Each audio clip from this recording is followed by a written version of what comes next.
What if your fatigue, shallow sleep, and uncertain mornings weren't about age at all? What if a single small deficiency, the thing your body has been quietly asking for, could be replenished tonight? And what if, with just one pre-bed ritual, your body began to remember how to restore itself? Every night it's the same.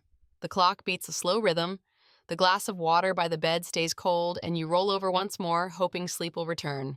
I'm not promising miracles. I want to offer a path that's easy to take, safe, and doable tonight, so tomorrow holds fewer sighs.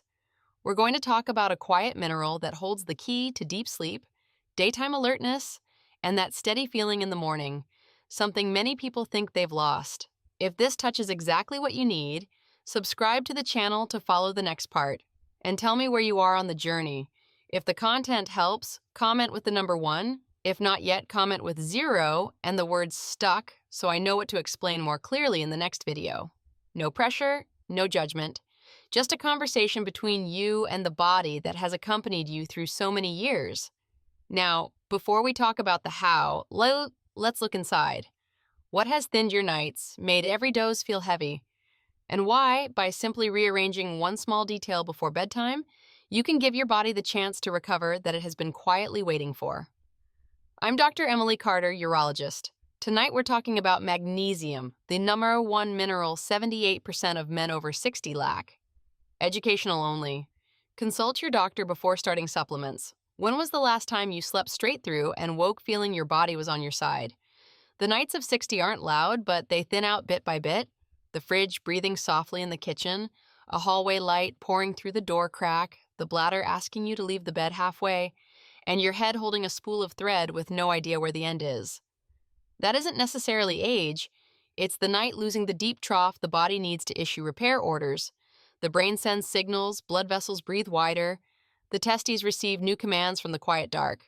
When that deep phase is chopped into pieces, you wake as if you never slept, and what used to arrive every dawn becomes something you can't count on. If this scene feels like you, leave the word sleep in the comments so I know where you are in the story.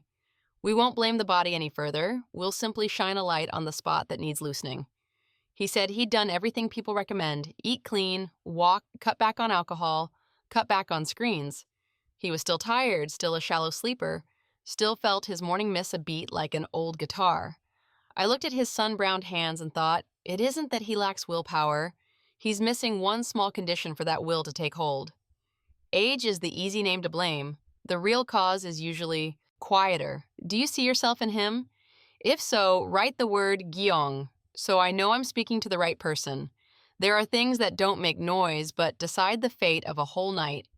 Magnesium is how the body opens the door into the deep part of sleep, where the nerves are soothed by GABA, where blood vessels loosen so flow runs smooth, where hormone rhythms find their original beat. Depleted soil, stomach medications, and diuretics, long-standing stress. Drain the reserves before you can replenish them. Then you label that feeling getting old, when in fact the body is just missing the key to repair itself. Remember, I don't sell miracles. I'm handing back the switch your nights haven't been able to flip. If you once took magnesium and felt nothing, you may have chosen a form your body barely uses. Next, we'll open the bottle and look closely. Not every bottle equals a quiet night. Many people grab the cheapest option and then complain it doesn't do anything. In truth, most of it went straight through without stopping. Glycinate goes in gently, friendly to the stomach, like a hand laid lightly on the shoulder so the head stops buzzing. Threonate has a habit of going deep into the brain, helping the mind stop chasing itself late into the night. Citrate fits when the digestive tract needs clearing, but it's not what you need before bed. Switching from the cheapest rescue to the right form your body can use is often the line between a night that still rocks and a night that runs unbroken. Which form are you using?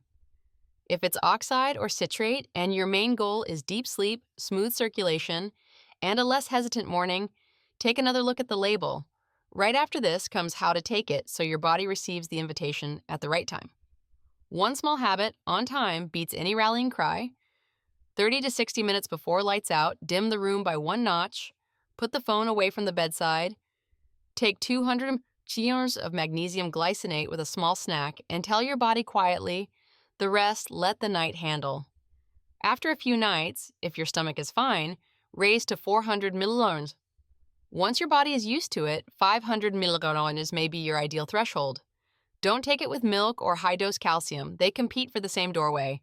Don't let alcohol steal the deep part of the night. And above all, keep a fixed time, like brushing your teeth. No need to trumpet it, just do it. If you're starting tonight, leave the number 1. If you need one more answer before you begin, leave 0 and the word ket so I know what to clarify.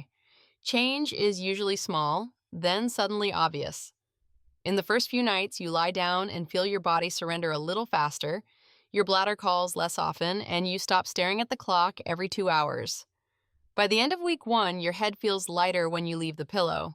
By week 2, your energy no longer flips on and off but runs steady like a seesaw stream, and mornings return like an old habit you'd accidentally dropped. By week 4, you sleep the way people breathe, naturally. Right here, I want you to ask yourself a blunt question. If you keep doing things the same way, what will your body be like 6 months from now? Or will the only change be that you're used to being tired? This question is the chalk line between 2 paths. Ahead will lay a few more stones so the road is less slippery. A quiet night needs your partnership. A clear morning needs inlight. Once magnesium has smoothed the surface, zinc joins in like a meticulous mechanic on the lower floor, helping the gears of your hormones mesh more tightly. In the morning, vitamin D3 with breakfast or a short stretch of sun reminds your body that the day has risen and the hormone rhythm must wake. Night, magnesium and zinc. Morning, DTT. It's not a fussy routine, just imitating how nature does it. And remember, pills don't replace habits. Cool, dark, quiet room, steady timing. Your body will memorize the lesson when you read it at the same hour. Caution doesn't slow you down, it keeps you on the road. If your kidneys are working hard, ask your doctor before adding anything. If you're on diuretics, antibiotics, or bone medications, don't pair them with magnesium without checking with the prescriber. Start low and go slow is the kindest rule because the body needs time to remember how to use what you give it. If your stomach protests, step back, change the timing, or split the dose. If your body sends strange signals, stop and ask. We're not racing, we're tuning the rhythm to go the distance. Pills are a good crutch, but the shoes you wear all day are still your meals. Leafy greens like spinach, pumpkin seeds, almonds, avocado, a decent square of dark chocolate after dinner, fatty fish at the evening meal, these refill magnesium in a gentle, long-lasting way. An old mechanic I once met changed only 2 things. Grabbed a handful of pumpkin seeds in the morning and let greens cover half his plate at night. A month later, he said his energy no longer dropped out of the sky in mid-afternoon. What will you add tonight? Write the word mon so you remember.